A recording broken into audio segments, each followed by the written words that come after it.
What up mga pards? Welcome back sa ating panibagong new series na tatawagin nating Minecraft Redstone Craft. At sa series nga na ito ay magtuturo lang tayo ng mga redstone tutorial katulad ng ibibuild natin ngayon na auto farm. At ang auto farm na ibibuild natin ay sugar cane farm. So wala nang patumpik-tumpik pa at atin ang simulan.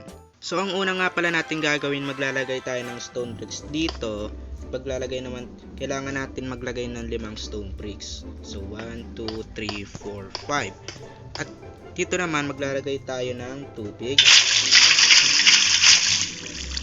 At pagkalagay nga ng ating tubig ay maglalagay naman tayo ng mud. At pagkatapos nun maglalagay na tayo ng sugar cane. At ngayon naman ang gagawin natin ay maglalagay naman tayo ng piston. So una muna natin gagawin, maglalagay muna tayo ng stone bricks para makapaglagay tayo ng piston. At sa ibabaw ng stone bricks ay maglalagay tayo ulit ng piston.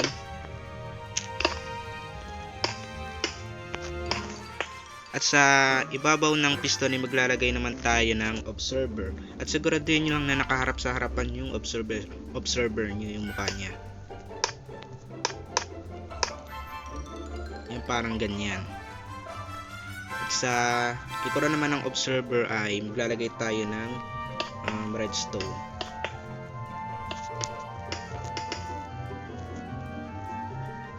Yan. So yan, ganyan lang kadali ang ating sugar cane farm. Sana may natutunan kayo sa video na ito. At kung nagustuhan mo nga pala ang video na ito, please i-like mo tong video na to at i-share mo na rin to sa mga kaibigan mo para marami pang makanood. Please subscribe at i-hit mo na rin yung notification bell para ma-update ka sa mga susunod kong video. Hanggang dito na lang tong video na to. See you sa next video. Paalam, adios.